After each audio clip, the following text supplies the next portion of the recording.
안녕하세요. 이미 지나간 일을 두 번 생각하는 성격이 아닌데 어쩌다 보니 이렇게 사연을 적게 되네요. 지나간 연인에 대한 소식을 들었거든요.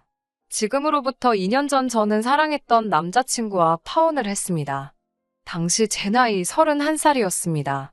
파혼을 하게 되었던 이유는 시부모님 되실 분들의 과도한 요구사항 때문이었어요. 몇 년 전 지방에서 사촌오빠의 결혼식이 있었습니다. 평소라면 부모님만 참석했을 자리였지만 그날따라 부모님께 일이 생겨서 제가 대신 참석해야만 했습니다. 마침 저도 회사 출장차 근처 지역에 있었기 때문에 어려운 일도 아니었고요.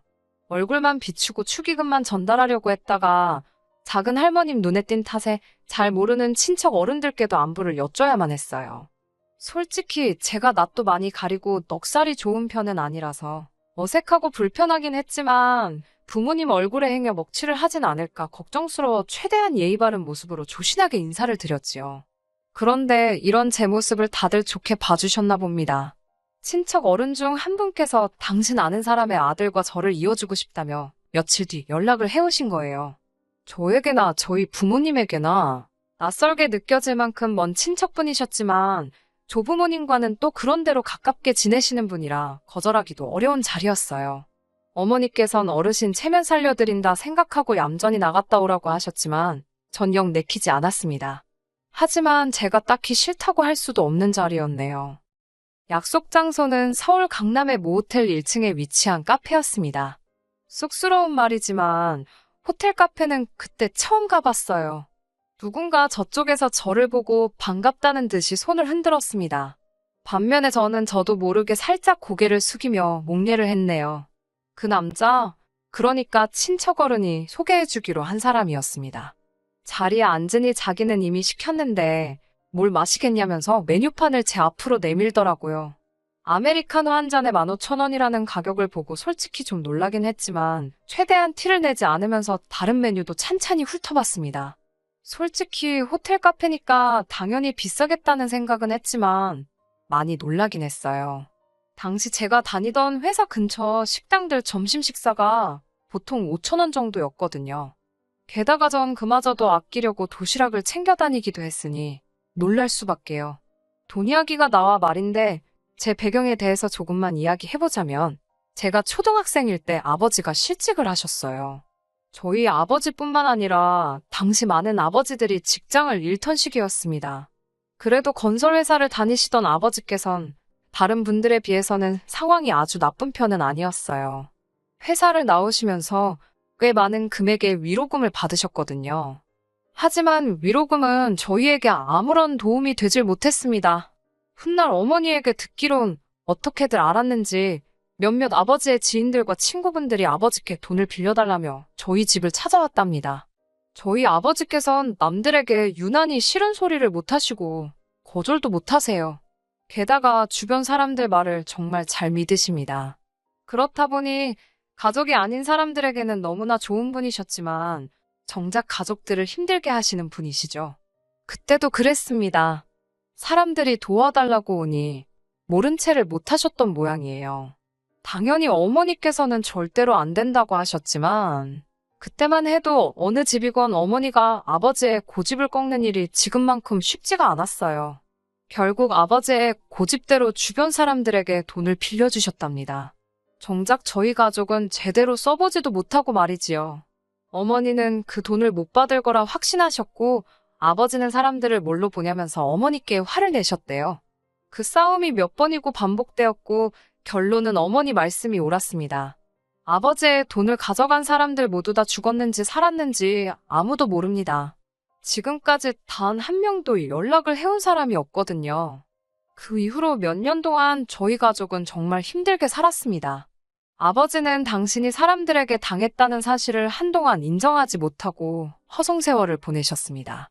그로 인해 어쩔 수 없이 어머니께서 식당 일과 건물 청소로 생계를 꾸리셔야 했고 저는 저대로 힘든 학창시절을 보내게 되었어요.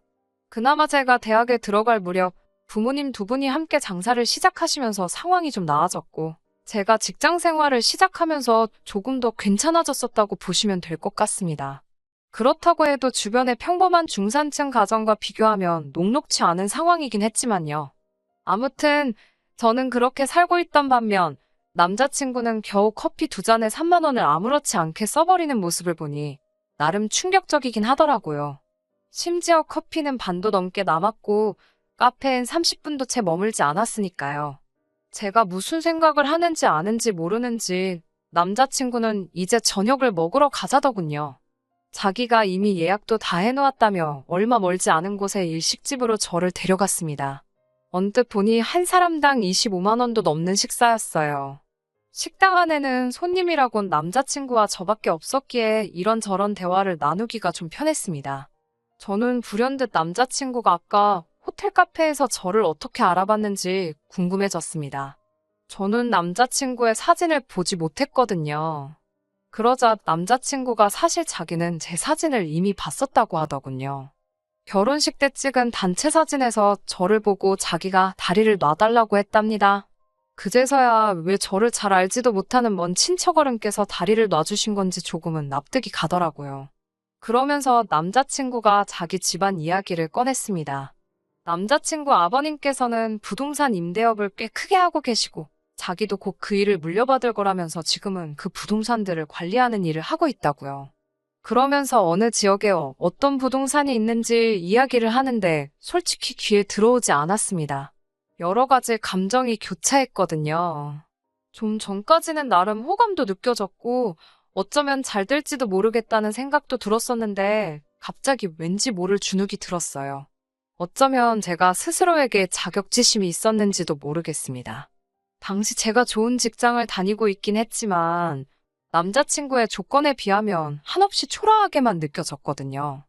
남자친구에 대해서 알게 될수록 얼마나 부담스럽던지 식사를 제대로 즐길 수도 없었고 대화에 제대로 집중도 되지 않았습니다.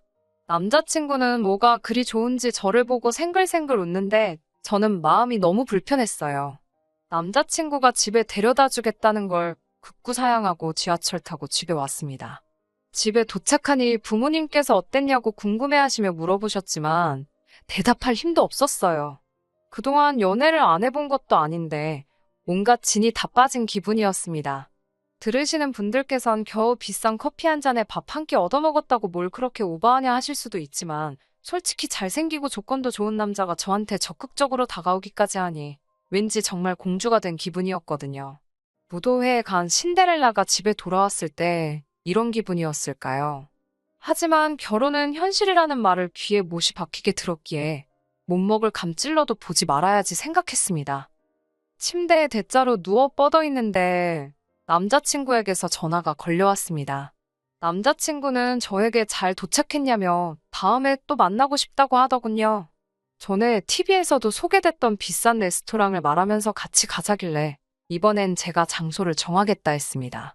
그리고는 제가 다니는 회사에서 얼마 떨어지지 않은 곳에 위치한 프랜차이즈 아이스크림 가게로 오라고 했어요. 남자친구의 애프터 신청 자체는 너무 반가웠지만 확실히 제 의사를 전달하려면 제가 편한 장소로 가야겠더라고요. 그렇게 이틀 뒤 남자친구를 만났습니다. 남자친구는 보고 싶었다며 지난번보다 훨씬 적극적으로 저에게 다가왔습니다. 저는 그런 남자친구에게 솔직한 제 마음을 털어놓았어요. 다리를 놔주신 저희 친척 어르신께 들었는지 모르겠지만 나는 당신처럼 잘 사는 집딸이 아니라고요. 지금 비록 좋은 직장을 다니고는 있지만 매달 얼마씩 부모님께 생활비도 드려야 하고 앞으로도 계속 도와드려야 할지도 모른다고요. 연애도 남자한테 전적으로 의지하고 싶지 않은데 당신과 나는 차이가 너무 나기 때문에 내가 당신을 위해 해줄 수 있는 게 없을 것 같다고 허심탄회하게 털어놓았습니다. 마지막으로 나는 분수에 넘치는 것을 욕심내는 사람이 아니니까 당신은 당신한테 어울리는 여자를 만나라고요. 제 진심이 통한 걸까요? 제 이야기를 듣던 남자친구는 그런 저를 한참 물끄러미 쳐다보더니 정말 자기가 사람을 제대로 본 것 같답니다.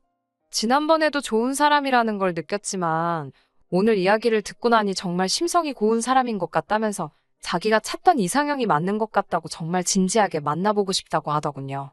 어쩐지 남자친구도 이번에는 지난번과 달리 태도가 한층 심각해진 것 같았습니다.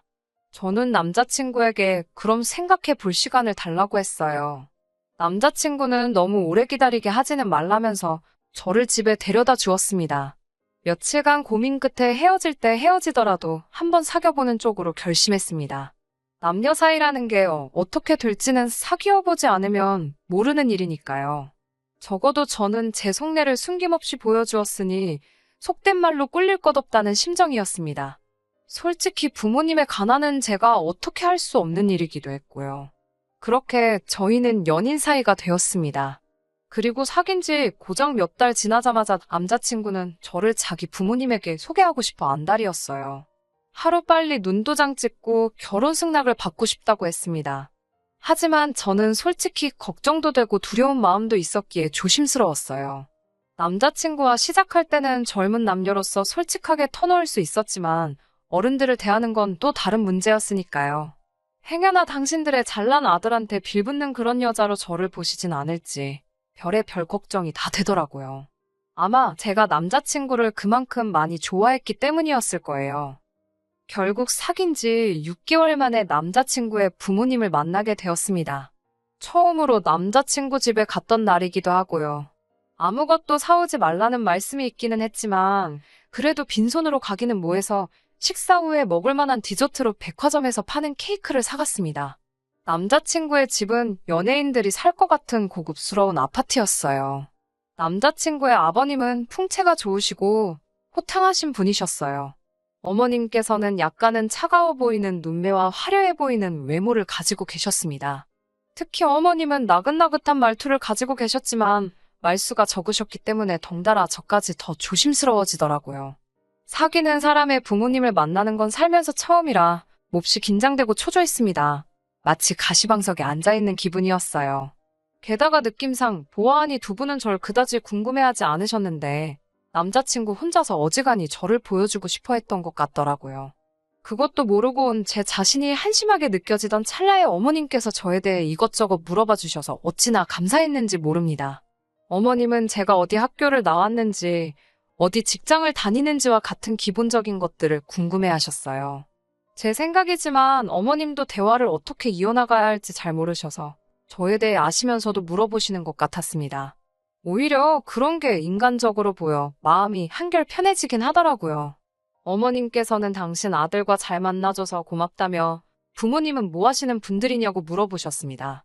제가 대답을 하려는데 남자친구가 저를 가로막으며 작은 사업을 하신다고 대답하더라고요. 제가 의아한 눈빛으로 남자친구를 쳐다보자 남자친구가 눈빛으로 마치 자기가 알아서 하겠다는 듯한 사인을 보내더니 사업하신다며 말을 돌리려고 들더라고요. 그냥 넘어갈 수도 있었겠지만 저는 그러고 싶지 않았습니다. 작은 거짓말이 눈덩이처럼 불어나면 얼마나 수습하기가 어려운지 주변에서 너무나 많이 봤기 때문이에요. 저는 어머님께 사업이 아니라 장사를 하신다고 솔직히 말씀드렸습니다. 남자친구가 제가 좋은 점수를 받았으면 싶어서 예쁘게 포장을 해주려고 그랬나 보다고요. 두 분이서 장사하신 지 이제 몇 년 안 되셨다고 설명했습니다. 그러자 어머님의 반응이 약간 떨떠름했습니다. 어머님께서는 어떤 장사인지 꼬치꼬치 물어보셨어요. 과일 장사라고 말씀드리니 어디서 하시는지, 한 달에 매상은 얼마나 되는지와 같은 구체적인 것들을 물어보셨습니다.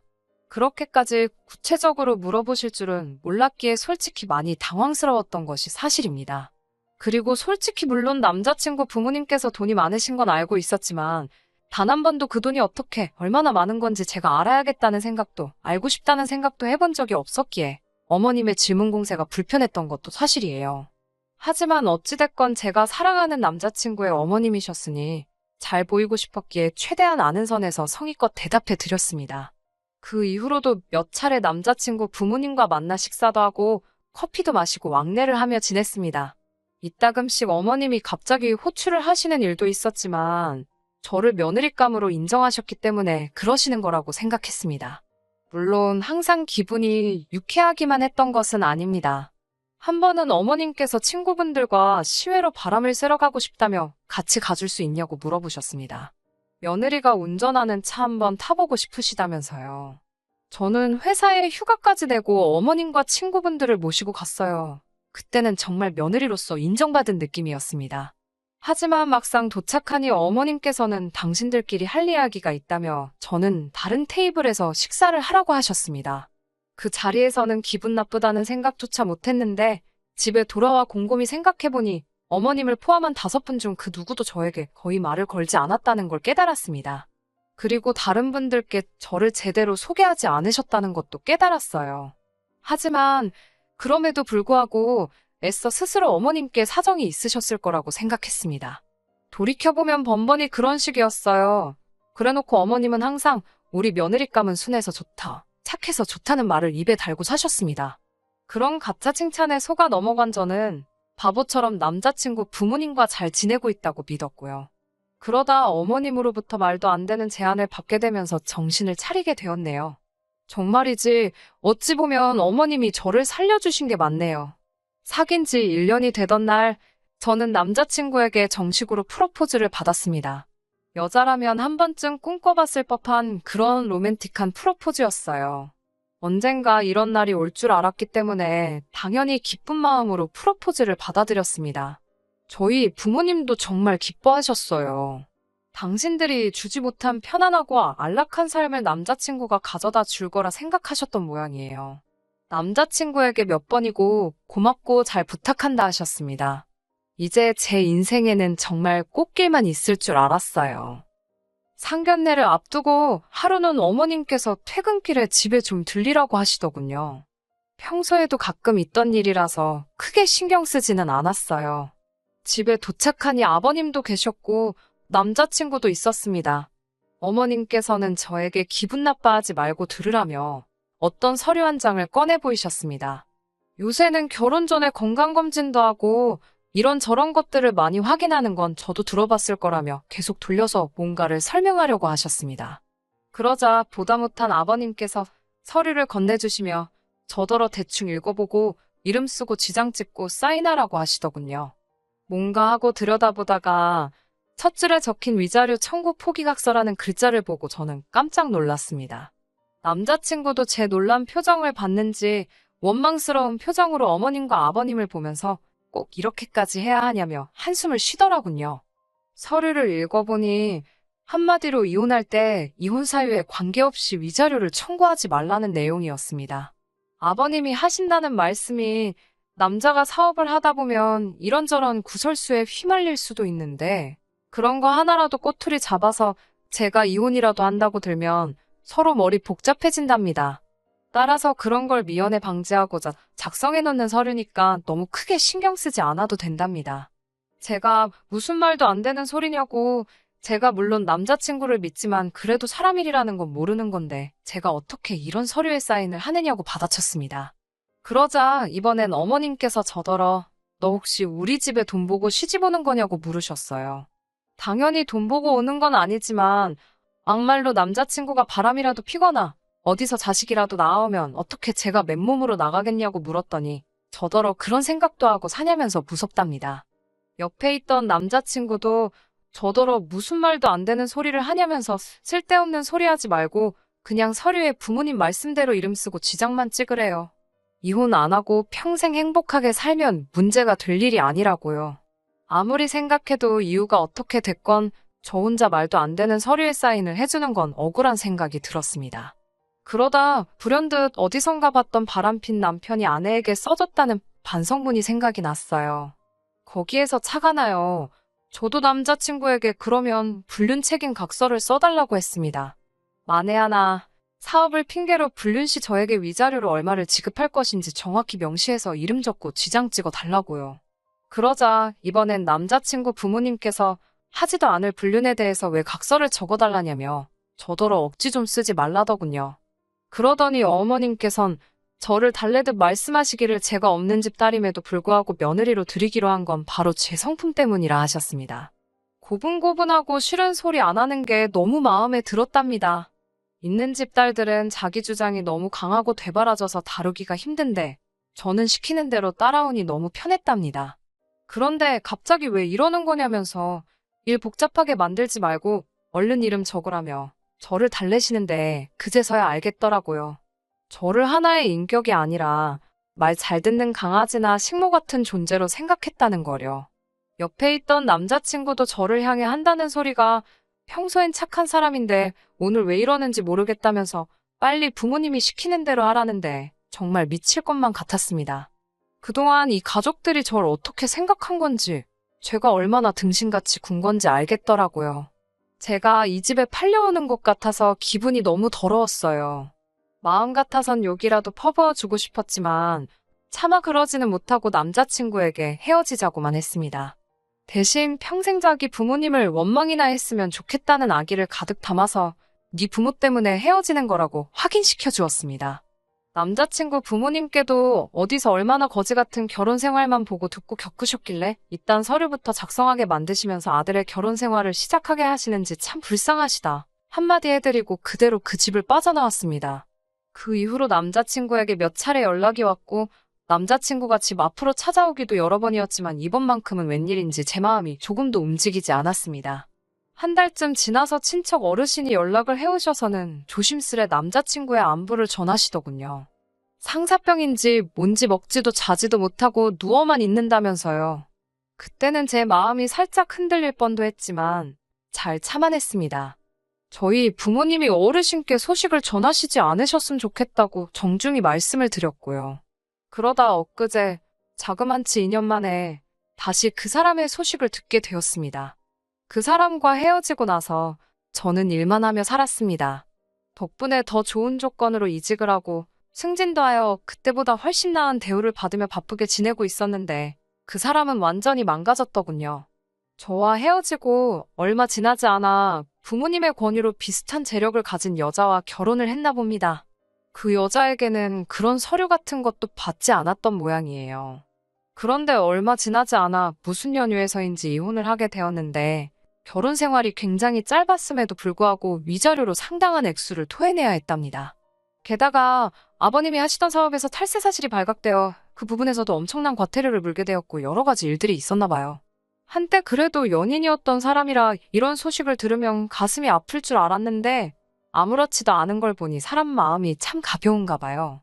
아니면 제가 그때 받은 상처가 제 생각보다 훨씬 컸던 걸 수도 있고요.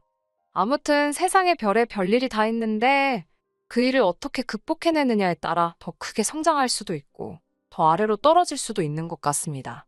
아무튼 모든 일은 어떻게 받아들이고 행동하느냐에 따라 달린 것 같네요. 여러분도 매사 현명한 선택을 내리시길 바라겠습니다. 끝까지 들어주셔서 감사합니다. 오늘의 사연은 여기까지입니다. 구독과 좋아요, 알람 설정 부탁드리고 더 좋은 사연으로 다시 찾아뵙겠습니다. 감사합니다.